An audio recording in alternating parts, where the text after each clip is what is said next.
सुमिरन करो मन राम नाम को, और नहीं जग कोई काम को। सुमिरन करो मन राम, सुमिरन करो मन राम, सुमिरन करो मन राम नाम। और हम खुद सुनते हैं जी, हम उनकी तारीफ करते हैं। और घरानों के जो विद्वान हैं, जितने बड़े गायक अभी भी गा रहे हैं, सबको हम अप्रिशिएट करते हैं, पसंद करते हैं जी। इसमें हमारे मामा जी किशन महाराज जी हमसे थोड़े नाराज होते थे जी, कि तुम अपना एक तखल्लुस, अपना नाम रखो जी। हमने कहा मामा जी हम नहीं रख सकते। नाद अपार अपार अपार अपार अपार अपार नाद अपार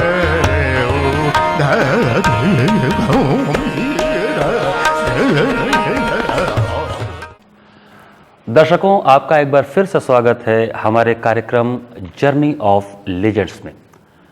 पिछले कड़ी में हमने आपको भारत के जाने माने युगल गायकों की जोड़ी पद्म भूषण पंडित राजन मिश्र और पद्म भूषण पंडित साजन मिश्र जी की जोड़ी के कलाकार पद्म भूषण पंडित राजन मिश्र जी के जीवन के कुछ पहलुओं से परिचित करवाया।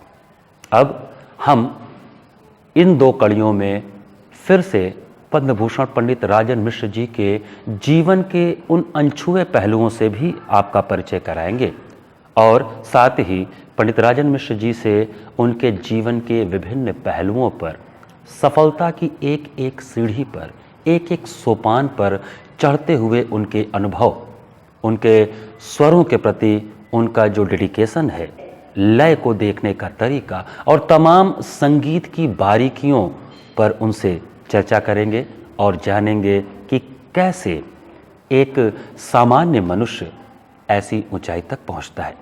जर्नी ऑफ लीजेंड्स एक यात्रा है उन लीजेंड्स का जिन्होंने बहुत ही सामान्य से घरों में जन्म तो लिया, लेकिन अपने कर्म के बल पर वो वहां तक पहुंचे जो समाज के लिए अनुकरणीय होता है।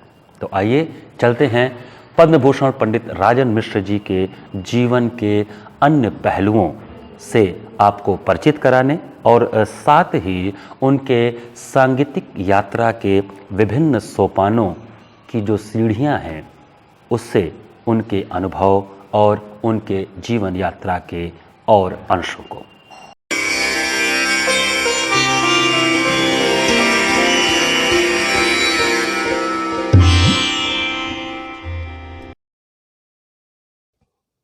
पंडित जी नमस्कार। आज हम आपके जो जीवन यात्रा है उसके तीसरे सेशन में यहाँ पर बैठे हुए हैं। इससे पूर्व आपसे विभिन्न पहलुओं पर चर्चाएं हुई। आज चूँकि आपने अपने जीवन के 55 वर्ष अभी तक सांगीतिक कार्यक्रमों पर, मंचों पर, विभिन्न शहरों, विभिन्न प्रांतों, विभिन्न देशों में बिताए हैं, विभिन्न तरह के श्रोताओं से, ऑडियंस से आपकी मुलाकात हुई है। एक प्रश्न मेरा ये है, आपके नज़रिए से संगीत क्या है? संगीत स्वांतः सुखाय है। संगीत जो है प्रार्थना है। संगीत प्रभु के चरण में अपने कंठ को समर्पित करने की विद्या है। लेकिन अब चूंकि कलाकार को भी कुछ खाना तो चाहिए, उसकी ज़रूरतें हैं, इसलिए उसको व्यवसाय बनाते हैं। लेकिन सिर्फ व्यवसाय बना के जो संगीतकार अपना संगीत करते हैं जी, उनके संगीत से वो खुशबू निकल जाती है। और जो इसका तालमेल बना के रखते हैं, व्यवसाय और पैशन और प्रार्थना, विनम्रता, तो उनके संगीत में थोड़ा थोड़ा खुशबू रहता है जी। यानी कि संगीत का जो मूल तत्व है स्वांतः सुखाय, और इसकी आध्यात्मिकता और इसकी जो पहुंच है परमात्मा तक, वो बरकरार रखते हुए जो व्यावसायिकता में जाते हैं, उनका संगीत सर्वमान्य भी होता है और प्रसिद्ध भी होता है। पंडित जी, संगीत के दो पहलू हैं, एक है स्वर और एक है लय। स्वर के बारे में हम आपसे जानना चाहते हैं कि जब आप किसी राग को गाते हैं या राग के दर्शन में आप जब जाते हैं, लोगों के सामने गाते हैं, उस वक्त स्वरों को छूने का, स्वरों को गाने का क्या अप्रोच आपका रहता है? किस दृष्टिकोण से आप एक एक स्वर के ऊपर अपना आवाज़ लगाते हैं और उसका आवाहन करते हैं? इस पे हमको थोड़ा बताएं। देखो, ऐसा है कि ये सेल्फ एक्सप्रेशन है। इसी वजह से हमारे संगीत में विविधता है, जो कि और किसी भी विश्व में किसी भी संगीत में वो विविधता नहीं है। जी उदाहरण स्वरूप, अगर राग मालकौस है जी और 50 लोग गा रहे हैं, जी तो मालकौस का वादी संवादी आरोह अवरोह सेम रहेगा, जी बंदिश भी सेम हो सकता है, जी लेकिन हर व्यक्ति का मालकौस अलग हो जाएगा। जी इसका मतलब ये है कि उसके अंदर आत्मा में, उसके मन स्थिति में जी जो इमोशंस बैठे हुए हैं। जी अब इमोशंस में भी क्या है कि संस्कार, जाति, क्षेत्र, जी तालीम, जी ये सारी चीज़ें उसमें जुड़ती हैं। जी तो जिसकी जैसी तालीम, जैसा क्षेत्र, जी जैसा प्रदेश, जी वैसा ही उसका एक्सप्रेशन हो जाता है। जी तो इस वजह से 50 लोगों का मालकोस अलग अलग हो जाता है। जी ये विविधता विश्व के किसी भी संगीत में नहीं है। विश्व का मैक्सिमम जो क्लासिकल, वेस्टर्न क्लासिकल है, जी वो लिखा हुआ है, जी और वो लिखे हुए को हूबहू ऐसे देख के नोटेशन लोग बजाते हैं। बताते हैं। और अफ्रीकन म्यूजिक ले लो या इजिप्शियन म्यूजिक ले लो, वो भी जो है एक रंगा है, एक रंग है उसमें। अगर रिदम है तो रिदम ही रिदम है, जी और अगर सुर है या कोई चीज़ है हम्म, तो वो एक ही रंग का है। जी लेकिन यहाँ पे विविधता इसलिए होता है कि हर कलाकार का एक्सप्रेशन अलग है। जी किसी का क्रोधी स्वभाव है जी तो उसके संगीत में भी क्रोध आता है। जी किसी का विनम्र स्वभाव है जी तो उसके संगीत में भी वो विनम्रता आती है। जी किसी का श्रद्धावान है, कोई बहुत कैलकुलेटिव है, जी जो अपने संगीत को भुनाना चाहता है जी और किसी भी तरीके से अपने आप को ऊपर पहुंचाना चाहता है, जी इस तरह के भी लोग हैं। जी तो उनके संगीत में उनके मन स्थिति की छाया झलकती है। लगती है। तो हम जैसे सोचते हैं, हम जैसा हमारा अंदर का है जी भावना, चित्त की अवस्था, जी वो हमारे संगीत में झलकती है। मतलब मनुष्य का पूरा व्यक्तित्व अगर देखा जाए तो संगीत के माध्यम से बाहर परिलक्षित हो जाता है, समाज के सामने आ जाता है। पंडित जी, जब आप शिष्यों को सिखाते हैं तो जैसा कि आपने बताया था, जब आपके पिताजी आपको शिक्षा देते थे तो उन्होंने स्वरों को एक व्यक्ति कहा और उसके व्यक्तित्व के दर्शन कराए कि सा का ऐसा पर्सनालिटी है, रे का ऐसा पर्सनालिटी है। अलग अलग रागों में स्वर अलग अलग तरह से लगते हैं। किसी में कोमल रे लग रहा है, किसी में कोमल धैवत लग रहा है, भैरव में कोमल धैवत है और रागों में भी कोमल धैवत है। तो क्या हर राग में ये कोमल स्वरों को भी छूने का या तीव्र स्वरों को छूने का या शुद्ध स्वरों के छूने का अप्रोच अलग अलग सीखना पड़ता है, या वो मन स्थिति के आधार पर इंसान लगाता है? नहीं, उसको तो सीखना पड़ता है जी और फिर उसकी साधना करनी पड़ती है। जी अब जैसे कोमल ऋषभ है जी तो मारवा का कोमल ऋषभ अलग प्रकृति है, जी श्री का कोमल ऋषभ अलग प्रकृति है, जी। भैरव का कोमल ऋषभ अलग प्रकृति है, जी तोड़ी का कोमल ऋषभ अलग अलग प्रकृति है वो कोमल ही ऋषभ। जी लेकिन उसकी श्रुतियाँ, जी जी उनको कौन से श्रुति से कैसे छुएंगे, जी ये तालीम की बात है। जी ये गुरु बता सकता है जी और उस पर अपना ध्यान केंद्रित करके वैसा करने का कोशिश कलाकार करता है। जी और अच्छी तालीम हो तो अच्छे ढंग से कर सकता है, जी। अच्छी तालीम नहीं है तो जो चल रहा है वो चल रहा है। तो पंडित जी, ये तो स्वर के अप्रोचेस हो गए जो कि रागों में लगते हैं और हर स्वर का अपना एक पहुंच है, उस हिसाब से रागों का अपना पूरा प्रस्तुतिकरण है। लय का क्या महत्व है संगीत में? और आपके बारे में कहा जाता है कि आप जिस दृष्टिकोण से लय देखते हैं वो अपने आप में काफ़ी विरला है। तो हम इस पे थोड़ा सा आपके मुखारबिन से जानना चाहते हैं, लय को देखने का आपका नज़रिया क्या है?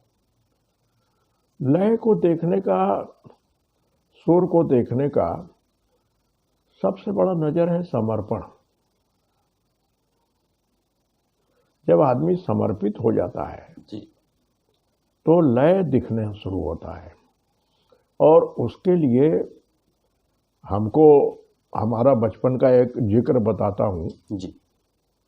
कि पहले हम लोग को जो बंदिश सिखाई जाती थी बचपन में, तो उसका ठा दुगुन तिगुन चौगुन ये भी बताया जाता था। जी। और हम लोगों का लय जो है, हमारे गुरुजी की बंदिश जो है, जी।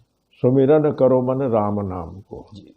सुमिरन करो मन राम नाम को, सुमिरन करो मन राम नाम को, सुमिरन करो मन राम नाम को, और नहीं जग कोई काम को, सुमिरन करो मन राम मन राम मन राम अब ये सिखाया गया कि इसका दुगुन करके और ताल देके, हाथ का ताल नहीं बिगड़ना चाहिए, हाँ। और करो। जी। तो ये बचपन से हमारा एक मतलब इस तरफ निगाह डाला गया जी। कि हाथ में ताल रख के गाना है, जी। और इसका ठा दुगुन तिगुन चौगुन जो भी करना है वैसे करना है। जी। तो पिताजी के सामने बैठ के मैं गा रहा था, जी। और उस समय तो हाफ पैंट पहनता था। जी। तो 2 बार 3 बार 4 बार ऐसे उन्होंने दुगुन समझाया, तो दुगुन तो हो रहा था लेकिन ताल छूट रहा था, हाथ का ताल छूट रहा था। जी। तो 3-4 बार के बाद जो है उनका जो हाथ है वो हमारे जांघ पे पड़ा, ताड़ से इतना तेज पड़ा जी। कि वो 5 उंगली का निशान बन गया। जी। अब मैं एकदम रोते हुए भागा यहाँ से, जी। कमरे में से। जी। तो हमारी दादी, मतलब इतना तेज हमको लगा, और बच्चे का पैर जी। मुलायम, जी। और उस पर इतना तेज हाथ। अब दादी हमारी बहुत ही नाराज हुई जी। कि संगीत सिखा रहे हो कि जान ले रहे हो बच्चे का। जी। लेकिन वो जो पड़ा पंजा, जी। उसके बाद मेरा लय ठीक हो गया। ओ। अब वो बाबूजी हमको ये कहते थे कि बेटा लय जो है वो पटरी है, जब पटरी ठीक रहेगा तब रेलवे चलेगा उस पर गाड़ी। जी। अब पटरी ठीक नहीं रहेगा तो एक्सीडेंट हो जाएगा, रेल का चलना फिरना मुश्किल हो जाएगा। जी। जी। तो इसको पटरी है, इसको पहले साधो, जी। उसको मनन करो। हर राग के, हर बंदिश के चीज को गाते समय हाथ का ताल होना जरूरी है। जी। चाहे वो पंचम सवारी हो, चाहे आड़ा 4 ताल हो, चाहे 1 ताल हो, चाहे रूपक हो, चाहे 3 ताल हो, चाहे झप ताल हो। तो वो ताल देके गाने का जो अभ्यास हुआ बचपन से, जी। उससे हमारा लय मजबूत होता गया। थोड़ा होता गया, मजबूत होता गया। जी। और उसके बाद फिर हम लोगों ने उनके ही कहे अनुसार हम लोगों ने इसको गेम बनाया। जी। बचपन में एक खेल बना के खेलते रहे। अच्छा। अब खेल कैसा था, जैसे सुमिरन करो मन राम नाम को, सुमिरन करो मन, सुमिरन करो मन राम नाम को, और नहीं जग कोई काम को, सुमिरन करो मन राम, सुमिरन करो मन राम, सुमिरन करो मन राम नाम। अब ये जो दुगुन है, जी। तुम किसी भी मात्रा से हमको बोलो, जी। 16 में से जी। कोई एक मात्रा बोलो, जी। मैं उसी मात्रा से दुगुन करके आऊंगा। जी। बोलो कोई जी। मात्रा। ना धिन दिन ना दिन दिन ना ना दिन दिन ना। मात्रा का नंबर बोलो। 2 3 4 5 6 7 8 9 10 10 से दिन दिन 1 2 3 4 5 6 7 8 9। सुमिरन करो मन राम नाम और नहीं जग कोई काम को। सुमिरन करो मन राम राम राम नाम को तुम। और कोई मात्रा बोलो तुम। 2 3 4 5 6 7 7 से देखो। दिन दिन 1 2 3 4 5 6। सुमिरन करो मन राम नाम और नहीं जग कोई काम को। सुमिरन करो मन राम मन राम नाम को। मतलब ये जो लय के प्रति अप्रोच हुआ, ये वो सारे खेल खेल में जो विद्या का आदान प्रदान होता था, उससे ये पूरी तरह से मन मस्तिष्क में बैठ गया। और बैठना क्या है, मतलब हाथ पे जब बैठ गया तो फिर वो कॉम्बिनेशन तो वो दिल में बैठ गया वो मात्रा जी, और वो लय पक्का होता गया। लय वो और आज की पक्का हो डेट में गया। किसी भी अगर अंक से बोला जाए तो वो मैं हो जाता है। आ जाता हूँ कहीं अमूमन से भी। ये तबला के क्षेत्र के लोग करते दिखते हैं। बनास के पुरोधा पद्म विभूषण पंडित किशन महाराज जी जैसे लोग हाँ। इसको किया करते थे। पंडित जी, आपके ऐसे भी कार्यक्रम हुए हैं जिसमें मंच पर एक ही साथ पद्म विभूषण पंडित बिरजू महाराज जी हैं, पद्म विभूषण पंडित किशन महाराज जी हैं, हाँ। और आप और पंडित साजन मिश्रा जी हैं। तो वो कॉम्बिनेशन, दो लेजेंडरीज और दोनों का विधा अलग, एक नृत्य के महान विभूति, एक तबले के महान विभूति, और आप लोग गायन की विभूति। तो उन लोगों के साथ लय को संभालना और लय को कर पाना, वो कैसा अनुभव रहा है? क्योंकि कई प्रोग्राम आप लोगों के ऐसे हुए हैं जो हम लोगों ने देखा भी है और उसका आनंद भी लिया है। बहुत। हाँ, ये तो देखो उन लोगों के साथ बैठने का एक सौभाग्य जी और बड़े लोगों का आशीर्वाद हमेशा हम लोगों को मिला है। जी और एक डांस का टुकड़ा है, जी उसमें अचानक से जो पहला हमारा प्रोग्राम हुआ था सिरी फोर्ट में दिल्ली में, जी तो मामा जी थे तबले पे, महाराज जी थे डांस में, हम लोग गाने में थे। तो अचानक से महाराज जी ने अनाउंस कर दिया कि राजन भैया टुकड़ा भी बहुत अच्छा पढ़ते हैं, जी जी तो अब ये टुकड़ा पढ़ेंगे, उसको मैं नाचूंगा और चच्चा हमारे हाँ, उसी टुकड़े को वैसे ही बजाएंगे। अब ये बड़ी खतरनाक स्थिति, अचानक से ये बात आ गई। हाँ तो हमने कोशिश किया जी और उस कोशिश में मैं भगवान के दया से कामयाब रहा जी और सब लोगों ने बहुत अप्रिशिएट किया, तारीफ किया। अब वो टुकड़ा जो है कृतक तुन तुन नाटे के धा धा दिन ता कर धा दिन ता, अब देखो कैसे आ रहा है, ता के दिन दिन दा धा दिन धा दिन दिन दिन दा के पहले कृतक तुन तुन नाटे ते धा धा दिन ता कर धा दिन ता करते ते धा दिन ता का ते धा दिन ता कृत धा दिन ता करते ते धा ठून तदा करते ते धा ठून तदा करते ते धा ठून तदा। ये ओरिजिनल टुकड़ा है। जी अब इसका भी वही सिस्टम है जो सुमिरन करो मन का है। जी तुम किसी मात्रा से कहोगे मैं तिहाई बना के आऊँगा। जी अब उसमें क्या है कि इसको बिगाड़ के भी आना है। जी ताकत दिन दिन ना दिन दिन ना ना कृतक थुन ना टट धा धा दिन ता कर धा दिन ता कट टट धा दिन ता कृत धा दिन ता कट टट धा ठून तदा ठून ता आ दिन दिन ना ना कृतक थुन तो धुन ना टट धा धा दिन ता कर धा दिन ता कट टट धा दिन ता कट टट धा दिन ता कृत धा दिन ता कृत धा दिन ता कृत धा कट टट धा ठून ता कट टट धा ठून ता कट टट धा ठून ता आ दिन दिन ना।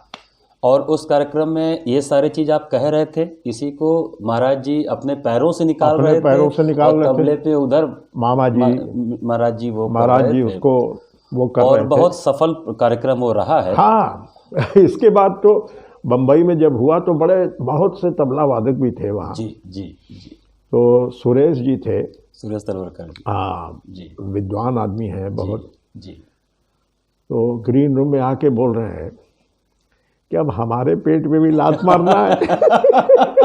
उन्होंने कहा अरे सुरेश भाई क्या बात कर रहे हैं। जी जी बोले ऐसे टुकड़े पढ़ रहे हैं आप जी कि ऐसा टुकड़ा कोई पढ़ता ही नहीं है। जी तो एक उसका देखो, इन लोगों को देख के सुन के ये भाव आया मन में। जी अब इसको कैसे भी बिगाड़ दो, कृतक थोन नटट धा धा दिन ता कृत धा दिन ता कट तट दंता कृदे दंत कृदे दंत कृदे दंत कटट दा कटट दा कटट दा थून थून तदा आ थून थून तदा आ थून थून आ दिन दिन ना ना दिन। तो कहीं किसी मात्रा से बोलोगे मैं आऊंगा, जी 12वीं 13वीं 9 11 12 2 1 कोई मात्रा बोल दो, जी मैं बना के आने का कोशिश करूंगा। जी अब उसमें ये आएगा तभी जब मैं पहले से समझ लूंगा कि नहीं आया तो नहीं आया। नहीं आया, वो समर्पण। समर्पण यहाँ है। जी तो कोई मात्रा बोलो, मैं देखो कैसे आता है ये टुकड़ा 14 से। हाँ ताकत दिन दिन 1 2 3 4 5 6 7 8 9 10 11 12 13 कृत धोन नट दा दंता कृत दंता कटट दा कटट दंता कृत दंता कटट धा कटट धा थोन तदा आ थोन तदा आ थोन त आ दिन दिन ना। मतलब लय को देखने का जो बचपन से एक नज़रिया और एक खेल खेल में जो शुरू हुआ था, हाँ। वो आज इतना परिपक्व हो गया है कि हर मात्रा से उठने का जो तरीका, कहीं अंतर मन में वो बस गया है आपके, और वहाँ से वो बन जाता है और ये ऊपर वाले की बड़ी कृपा है सब उन्हीं की कृपा है और उन विद्वानों का संग सोहबत है जिनको देख देख के भी बहुत चीज़ आपने ग्रैस्प किया। एक और प्रश्न है पंडित जी कि जब आप खासकर मियाँ मल्हार गाते हैं, मेघ गाते हैं, तो उसमें कुछ बंदिशों में आपका शारीरिक जो संरचना होता है वो थोड़ा नृत्य की मुद्रा में चला जाता है और आप कहते भी हैं कि मैं आनंद लेता हूँ। स्वरों के हिसाब से आपका पूरा का पूरा जो आत्मिक मन है वो उसमें रम जाता है। ये क्या चीज़ है, हम ये थोड़ा जानना चाहते हैं, क्योंकि कुछ बंदिशें हम लोगों ने देखी हैं मियाँ मल्हार की, जिसमें आप खुद कहते हैं कि बिरजू महाराज जी को हम देखते हैं नृत्य करते हुए, तो वो देख के हमारे अंदर भी स्वर का जो लगाव है, हमारा बॉडी भी उसी तरह से मूवमेंट करने लगता है। वो थोड़ा सा हमको बताएं। वो ऐसा है अमित कि कोई भी कलाकार जी किसी भी विधा का हो, जी जब तक कविता को नहीं समझेगा तब तक वो अभिव्यक्ति नहीं हो पाएगी। वो कविता गाने में तो शब्दों में है, तबले में भी शब्द में है। कृधान दादा ता कृधान, अब वो जो ये साउंड निकल रहा है, तक धिन तकट धिन तकट तक तक धिना धाड़ धा धाड़ धा धड़ तक धाते तक तगड़ान धाती ना तगड़ान। अब तगड़ान जो लग रहा है वो जब तक तुम्हारे अंदर वो तगड़ान नहीं होगा तब तक हाथ में नहीं निकलेगा। जी वैसे ही सितार का है। जी सितार के जो बोल हैं, जी दृ दृ दा दाड़ दा दा दा दा दा धिंग दा दा दृ दृ दृ दृ दा दाड़ दा दा, अब ये जो खिंचाव है, भराव है, झोल है, जी वो जब तक वो उस गत को हम जिएंगे नहीं तब तक वो हाथ से नहीं निकलेगा।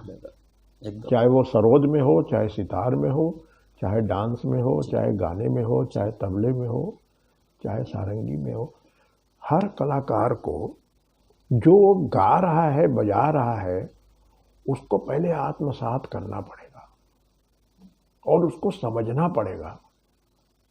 जैसे अभी हम बच्चों को सिखा रहे थे, रात के अलसाए पियरवा। अब वो मुझे पहले विजुअल बना के अपने अंदर डालना होता है। सेजरिया नहीं आए पियरवा, तो वो जब विजुअल अंदर बनेगा तो वैसा ही सुर निकलेगा एकदम। यही इसका रहस्य है जी कि कविता को समझना, मतलब साहित्य को अपने अंदर पूरी तरह से बैठा के और उस साहित्य के शब्दों के हिसाब से गायक सुरों में पिरो के उसको बाहर निकालता है। हाँ, नर्तक जो होता है वो नृत्य के माध्यम से, गायक गाने के माध्यम से, तबला वादक तबले के माध्यम से, और बनारस तो तबले का बहुत बड़ा घराना रहा ही है। पंडित जी, आज के सेशन को हम यहीं समाप्त करेंगे। आपका बहुत बहुत धन्यवाद है और कल हम कुछ घरानों के बारे में बात करेंगे और ये भारतवर्ष में जितने घराने हैं उन घरानों की क्या योगदान रहे हैं संगीत में, और आज घरानों को लेकर कुछ ऐसी बातें भी हैं जो थोड़ा वैमनस्यता को बढ़ा रहे हैं। इस विषय पे हम कल आपसे चर्चा करेंगे, आपकी राय लेंगे। नमस्कार, प्रणाम। खुश रहिए, खुश रहिए। नाद अपार अपार अपार अपार अपार अपार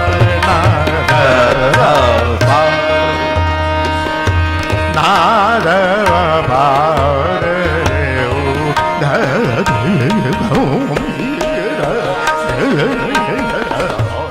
पंडित जी नमस्कार। नमस्कार। आज आपके जीवन यात्रा पे जो हम बात कर रहे हैं, आपके विभिन्न पहलुओं पर, विभिन्न आयामों पर चर्चा हो रही है, जिसमें हम आपके कलाकारी पक्ष के साथ ही साथ आपके आध्यात्मिक पक्ष और एक मनुष्य के रूप में जो आपका पक्ष है उस पर भी काफ़ी बातें कर रहे हैं। तो आज हम चौथे सेशन में आपके साथ हैं। आपका बहुत बहुत स्वागत है। पंडित जी, कल हमने जो बात किया था, हमने आपसे आपके कलाकारी के जो आयाम हैं उसके विषय पे बात किया था। लय देखने का आपका तरीका, स्वर देखने का आपका तरीका। आज उसी चर्चा को आगे बढ़ाते हुए हम थोड़ा बात करेंगे घराने के ऊपर। संगीत को ऊंचाई पर ले जाने में घरानों का क्या योगदान रहा है, आपका इस पे क्या टिप्पणी है, हम ये जानना चाहते हैं। घरानों का योगदान तो बहुत बड़ा रहा है जी। क्योंकि जो भी घराने हुए वो अपनी एक विशेषताओं के लिए पहचाने गए और उन विशेषताओं को उन्होंने शिष्यों को आगे सिखाया, उससे और लोग आगे सीखे, इस तरह से घराने बने। लेकिन कालांतर में जाके घराने जो है वो द्वेष का कारण बन गया जी। और संगीत जो है वो द्वेष से बिल्कुल परे है, क्योंकि जब तक प्यार नहीं होगा तब तक संगीत नहीं होगा। जी। तो सभी घरानों की जो विशेषताएं हैं जी। वो अपने आप में बहुत अप्रतिम हैं और बड़े बड़े सभी घरानों के बड़े बड़े बुजुर्ग, बहुत बड़े बड़े कलाकार जी। अपना साधना करके अपना एक स्टाइल बनाया, जी। स्कूल ऑफ म्यूजिक, जी। स्कूल। जी। लेकिन ये घराना जो है बहुत प्राचीन कॉन्सेप्ट नहीं है। जी। मैक्सिमम 300 350 साल का जी। कॉन्सेप्ट रहा है, क्योंकि पहले जो ध्रुपद का वो था तो उसमें 4 वाणी होती थी, जी। जैसे डागर वाणी और भी वाणी 4 होते थे। जी। तो वो भी अलग अलग स्टाइल से ध्रुपद प्रस्तुत करने का वो जी। था। अब दुखद बात ये है कि बनारस जो है जी। विश्व का प्राचीनतम नगर है जी। और विश्व की प्राचीनतम संस्कृति है, जी। जो कि 13वीं शताब्दी से यहाँ संगीत का प्रमाण दिख रहा है। मिलता है, जी। दिखता है। जी। लेकिन बहुत सारे घराने वाले लोग बनारस घराने को सिर्फ ठुमरी और कजरी और चैती और इन सब विधाओं में माना उन्होंने, जी। ख्याल में नहीं माना। हम्म। तबले का घराना माना, जी। सारंगी का घराना माना, जी। गायन में ख्याल का घराना नहीं माना। जी। उसका कारण भी था, उसका कारण ये था कि उस जमाने में जो गायिकाएं थीं यहाँ की, जी। जो अच्छे अच्छे गुरुओं की शिष्याएं थीं, जी। उनका नाम जो है ज़्यादा हुआ, जी। वो प्रसिद्धि ज़्यादा प्राप्त की। जी। जिनको तालीम जो था वो ख्याल, टप्पा, तराना, गुल, गुलनक्स सब चीज़ का था। जी। लेकिन उनका यश जो है वो ठुमरी गायन में ज़्यादा हुआ, जी। चैती में हुआ, ठुमरी में हुआ, ये सब में हुआ। तो उसका एक मोहर लोगों ने लगाना शुरू कर दिया कि बनारस में सिर्फ ठुमरी ही की परंपरा है। जी। और ये मुझे बचपन में बड़ा ठेस पहुंचाता था, जी। क्योंकि मैं अन्य घरानों के विद्वानों को भी सुनता था और बनारस के विद्वानों को भी सुना अपने बचपन से लेके जी। अभी तक। तो जो विद्या का जो एक सार गर्भित प्रस्तुति या विद्या जो था जी वो उतना विद्या मुझे और घरानों में नहीं नजर आया। लेकिन दुख ये हुआ कि हमारे घराने को, बनारस घराने को लोग स्वीकार नहीं कर रहे हैं। तो इसके वजह से हमने बचपन से ही एक प्रतिज्ञा किया जी कि हम लोग ठुमरी नहीं गाएंगे। जी इसके लिए हमारे पिताजी बहुत बार हमसे बोलते थे कि यार ठुमरी भी गाया करो, थोड़ा छोटा चीज भी गाया करो। तो अच्छा तो लगता था और लोगों को सुना था, जेहन में था, लेकिन ये प्रण किया था कि हम ठुमरी गाएंगे नहीं। जी सिर्फ टप्पा, तराना और ख्याल और भजन, ये 4 ही जोन में हम रहेंगे। जी तो उसका नतीजा ये हुआ कि इतने सालों के तपस्या के बाद, सेक्रीफाइस है जी ये करने के बाद, बहुत बड़ा त्याग है ये। हाँ, जी तो लोगों को समझ में आने लगा कि नहीं, बनारस घराने का भी ख्याल परंपरा है जी और बनारस घराने का ध्रुपद परंपरा रहा है। जी पंडित बड़े रामदास जी के, हमारे जो गुरु जी थे, जी उनके जो ससुर जी थे पंडित जयकरण मिश्र, जी 10,000 ध्रुपद का निर्माण किए थे। ओह और उनके ध्रुपद का जो किताब था जी वो पंडित किशन महाराज जी को एक मीट वाले दुकान से प्राप्त हुआ। ओह दुर्भाग्य। उसमें वो पन्ना फाड़ फाड़ के दे रहा था। अरे तो ये गए थे अपने डॉगी के लिए लेने के लिए, तो देखे कि ये जयकर्ण जी का किताब है। तो वो जितना भी बचा हुआ था उसको इन्होंने ले लिया उससे और बोले कि मैं तुमको अखबार भिजवाता हूँ। तो पूरा अखबार का एक बंडल जो है उसको भिजवाया और वो किताब सुरक्षित होना चाहिए उनके संग्रह में। जी तो ऐसे ऐसे विद्वान हुए हैं। जी अब भैरव साहब जी 4 ध्रुपदियों के साथ एक अकेले बजा रहे हैं। ओह ये इसको सोचना ही दुर्लभ है। दुर्लभ है। और 4 लोग 4 ताल गा रहे हैं और उसमें वो संगत कर, वो संगत कर रहे हैं, सबके साथ मुखड़ा बजा रहे हैं। अरे वाह। तो ये बनारस रहा है जी अद्भुत। जी लेकिन इसकी अद्भुतता जो है ये लोगों के सामने आ नहीं पाया। जी इसका मुख्य कारण पंडित जी क्या हो सकता है? एक होता है कि जैसे कोई अपने क्षेत्र का बहुत विद्वान होता है, तो जब उससे जो कम विद्वान होते हैं, जो एक लेवल के होते हैं, वो उसकी बुराई करना शुरू कर देते हैं क्योंकि वो उस जैसा बन नहीं सकते हैं। तो यहाँ के लोगों का थोड़ा लचर रवैया या यहाँ के लोगों का अपने आप को बहुत प्रसिद्ध न करने का जो एक ख्याल रहता था, उस चीज़ को उन लोगों ने ज़्यादा डोमिनेट कर दिया और ये कह दिया कि यहाँ के लोग तो ऐसे ही हैं, ठुमरी में उसमें हैं। और जो यहाँ के मुख्य जो लोग थे जिन्होंने यहाँ की कला को ऊंचाई पे पहुँचाया, वो बड़े संत टाइप के लोग हुआ करते। बनारस में ऐसे भी लोगों का बहुत नहीं रहा है कि हम बहुत प्रोफेशनल और दुनिया भर के तामझाम में जाएं। क्या ये कारण बहुत बड़ा कारण बन गया घराने के एस्टैब्लिशमेंट में? वो भी एक कारण है। जी कारण बहुत सारे हैं। जी यहाँ के जितने भी संगीतकार थे जी मैक्सिमम जी कट्टर हिंदू प्रवृत्ति के थे।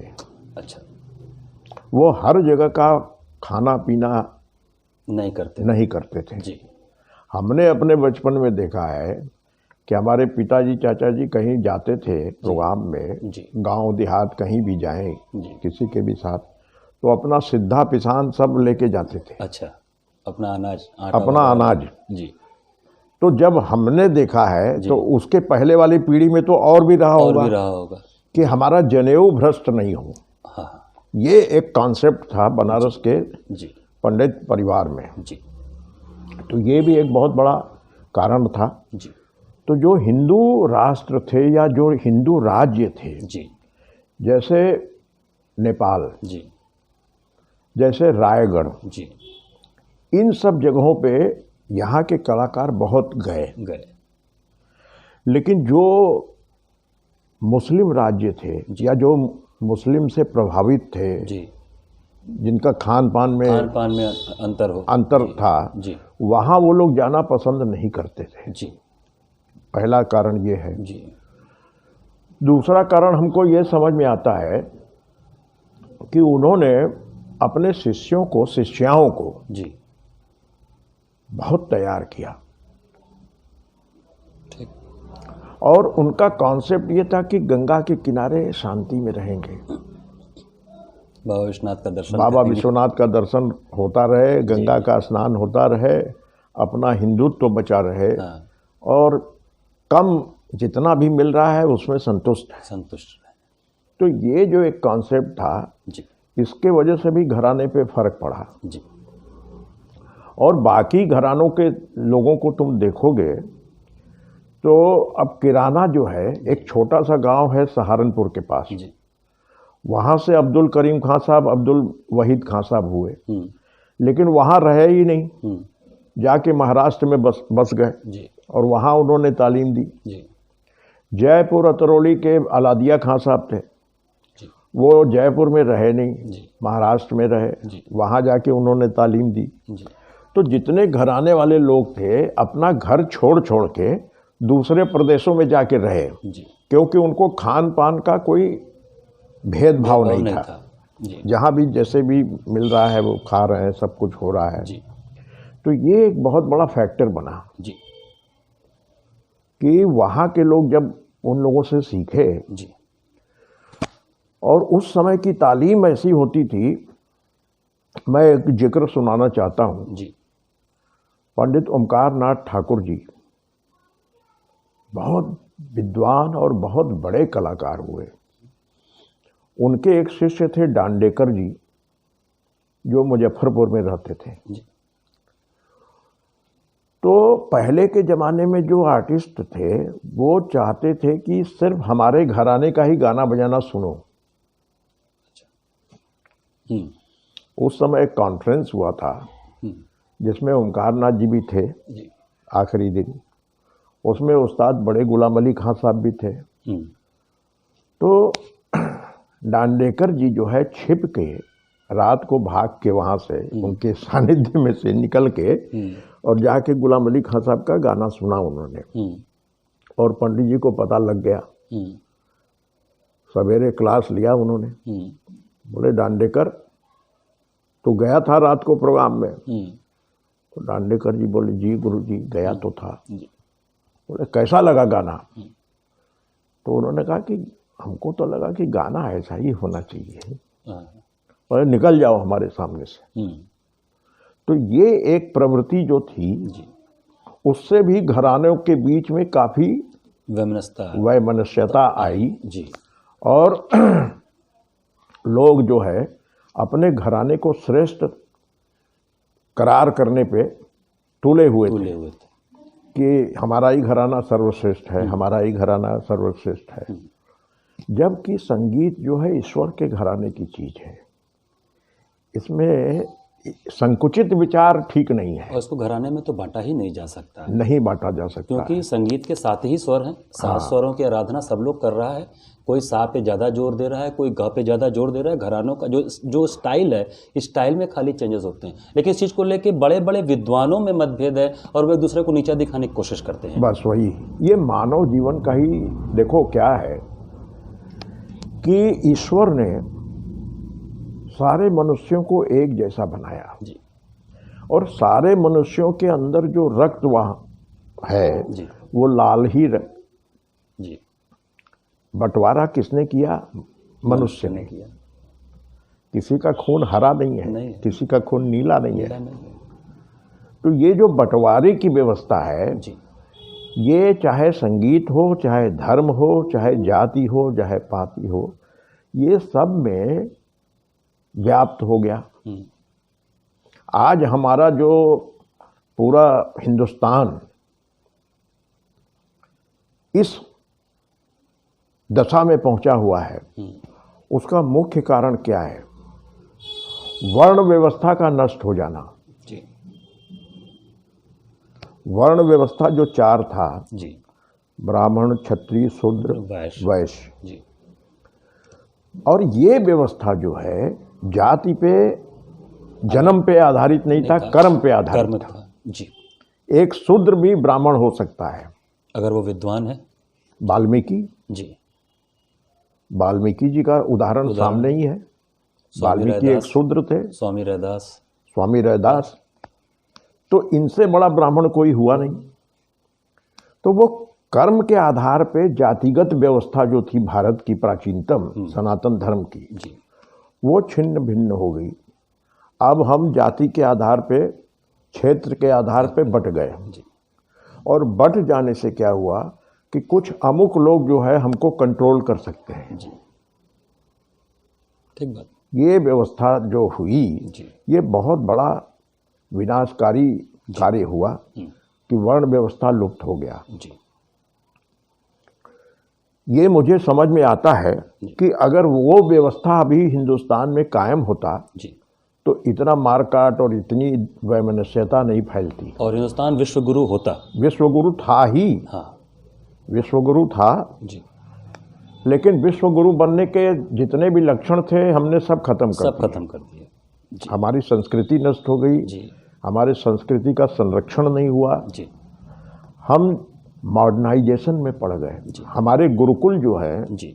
सब खत्म कर दिए गए। हाँ, मेरा वही प्रश्न था कि ये जो घराने हैं, ये आपने बताया 300-400 साल पुराने हैं। घरानों की जो व्याख्या है, प्राचीनतम तो गुरुकुल पद्धति रही है और गुरु शिष्य परंपरा, और गुरु शिष्य परंपरा ही शायद योद्धाओं को पैदा करता है किसी भी क्षेत्र का। चाहे हम योद्धाओं की बात कर लें, हम देखें भगवान राम रहे हैं, भीम, अर्जुन, नकुल, सहदेव, ऐसे लोग रहे हैं, सब जो गुरुकुल में शिक्षा में हैं। बिल्कुल। तो आपका क्या मानना है कि क्या भारत की प्राच्य विद्याओं की बात करें तो सरकार को चाहिए कि गुरुकुल पद्धति से उसमें शिक्षा दिवाएं, चाहे संगीत हो चाहे संस्कृत हो, ये दोनों ही हाशिए की ओर जा रहे हैं। तो क्या सरकार को चाहिए कि इस विषय पे सोचे कि इन विद्याओं की जो शिक्षा देने की परंपरा है वो गुरुकुल पद्धति से ना हो, न कि घराने से हो। गुरुकुल में ऐसे लोग हों जो गुरु शिष्य परंपरा को पुनर्जीवित करके उस तरह से शिक्षा दें। आप इस पे क्या सोचते हैं? यही असली व्यवस्था होनी चाहिए। जी लेकिन देखो क्या हुआ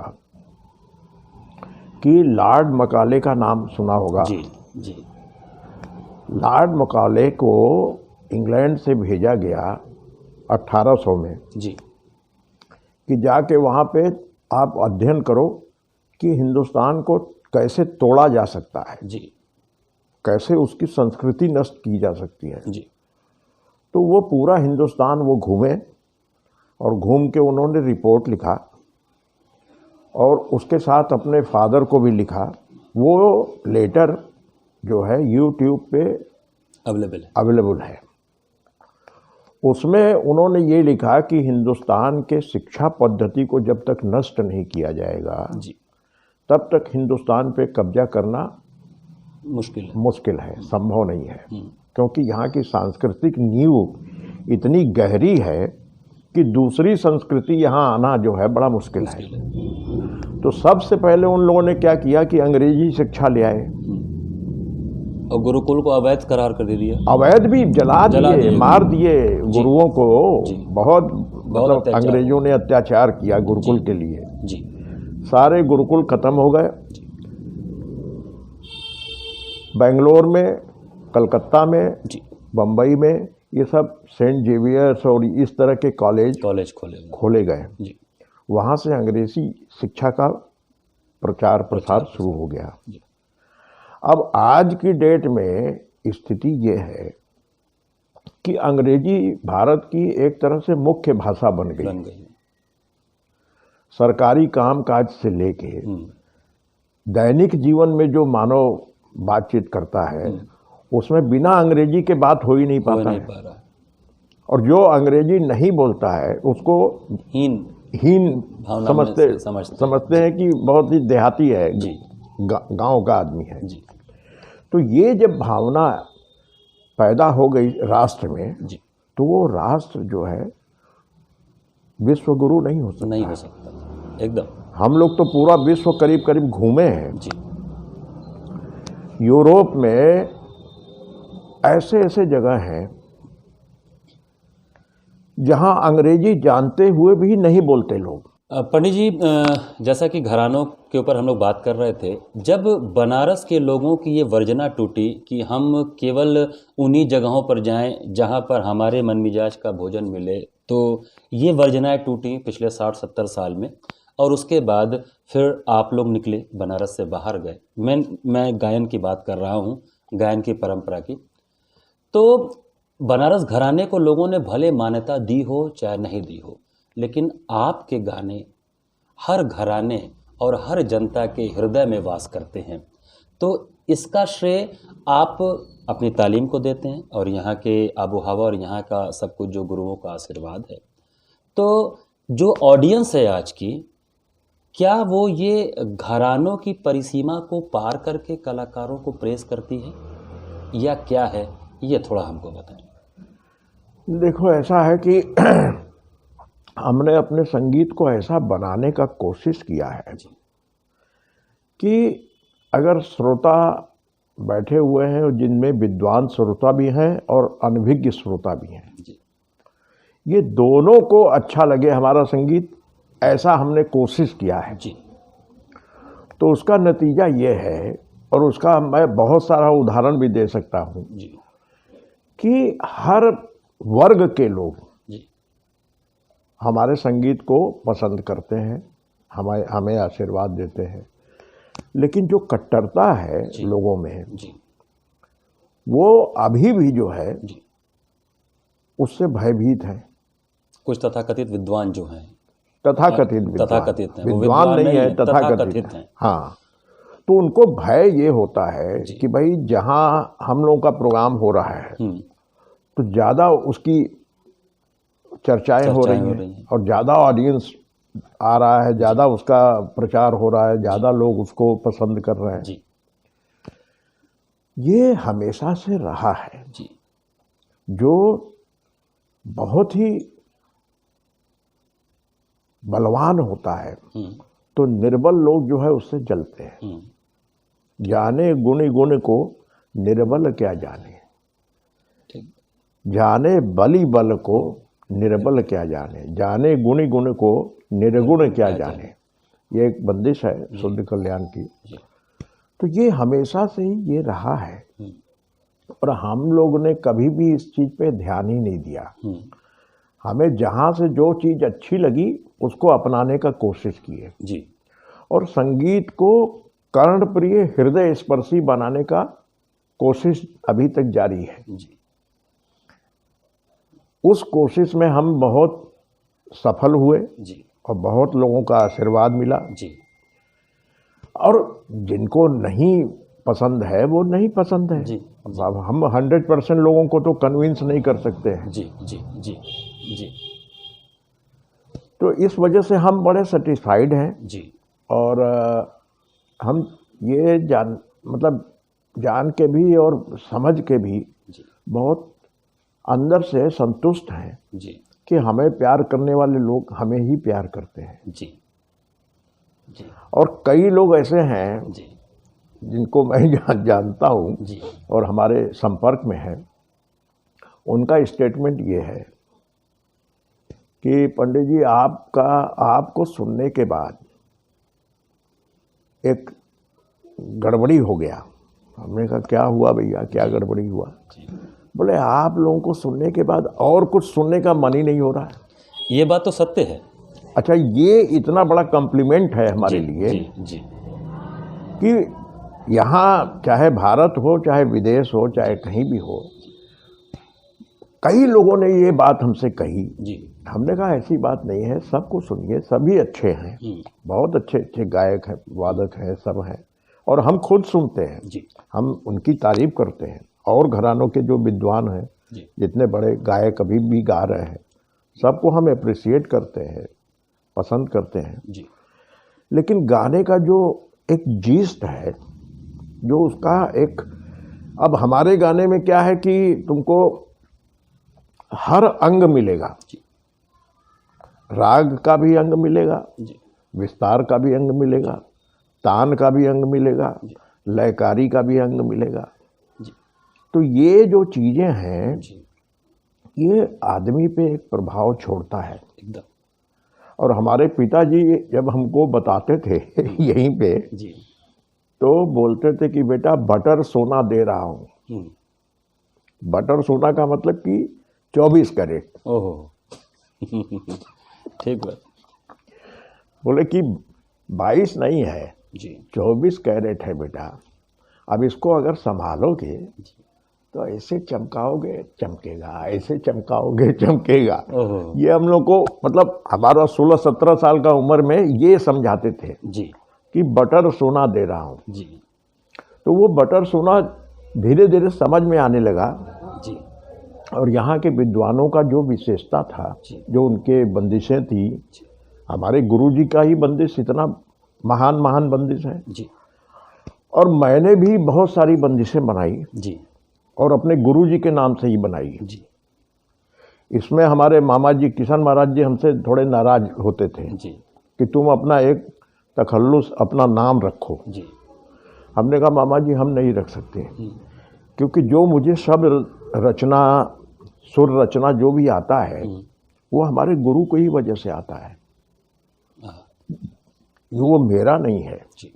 तो मैं उसमें अपना नाम रख नहीं सकता हूँ। तो बहुत हमको कन्विंस करने का कोशिश किया उन्होंने, जी लेकिन हमने कभी नहीं किया, जी। क्योंकि उनके ही नाम से जो बंदिश हम बनाते हैं वही बंदिश अप्रतिम हो जाता है। ये आपकी श्रद्धा है। एक श्रद्धा क्या है, वही गवाते हैं ना यार, हम कहाँ गा रहे हैं, जी हमारे गुरु ही गवा रहे हैं, हम कुछ नहीं है। तो ये जब भाव आता है तो वही लोग आके गाते हैं, जी बजाते हैं। जी। तो पंडित जी, हम आज के सेशन को यहाँ समाप्त करेंगे। आज हमारा चौथा सेशन आपके साथ था। पद्म भूषण पंडित राजन मिश्र जी और पद्म भूषण पंडित साजन मिश्र जी ये केवल कलाकार नहीं हैं, एक इंस्टीट्यूट हैं, एक विश्वविद्यालय हैं। 3 या 4 सेशन में हम आपके पूरे व्यक्तित्व को तो नहीं जान सकते। जब जब मौका लगेगा हम आपसे इसी तरह बात करते रहेंगे। हमने आपसे चारों सेशन में जो मुख्य बातों पर बात किया, उसमें सबसे बड़ी जो आपकी यात्रा है, सुर लगने से दिल में सुर चुभने की जो यात्रा है, ये यात्रा अनवरत इसी तरह चलती रहेगी। हम आपसे विभिन्न पहलुओं पर चर्चा करते रहेंगे। वाराणसी नगरी, काशी नगरी चूँकि प्राचीनतम नगरी है, आपने जैसा कि अभी बताया, कई लोग बोलते हैं आपका गाना सुनने के बाद कि आपके बाद किसी और को सुनने का नहीं मन करता। उसके पीछे जो सबसे बड़ा कारण मुझे समझ में आ रहा है वो ये है कि प्राचीनतम नगरी का कोई इंसान अगर निकल के बाहर जा रहा है तो सारी विद्याएं सबसे पहले इसी शहर में आई होंगी और इसी शहर से कहीं और गई होंगी। तो प्राचीनता के साथ सारे आयामों को लेकर अगर कोई अपने गायन का प्रदर्शन कर रहा है, श्रोता को सब कुछ एक जगह मिल रहा है, तो वो कहीं और क्यों जाए। आपको बहुत बहुत साधुवाद है पंडित जी। बहुत अच्छा लगा कि आपने हमसे बातचीत किया और आपके जीवन के हम उन पहलुओं पर चर्चा कर पा रहे हैं जो कि शायद अभी तक विश्व को नहीं पता है। हम फिर इस यात्रा को आगे बढ़ाएंगे। तब तक के लिए प्रणाम, नमस्कार। खूब खुश रहिए। हमें भी बहुत आनंद आ रहा है पिछले 4 सेशन से जी। और हम चाहते हैं कि हमारे मनोभाव जी आपके पास पहुँचे और वह एक संरक्षित हो जाए, जी ताकि कभी कोई कुछ सुनना चाहे तो सुन सकता है। जी जी। और हमारा अभी तक यही ख्याल है जी कि हम एक माध्यम हैं, जी हमारे माध्यम से हमारे गुरु लोग ही गाते हैं। जी यही भावना हमेशा हम रखना चाहते हैं जी। और इसी भावना के साथ सभी यंग जितने भी कलाकार हैं, जी जो हमारे शिष्य हैं, जो हैं, उनको हम यही संदेश देना चाहते हैं कि अपने गुरु को गाने का अवसर दो। हाँ, बस बस। धन्यवाद।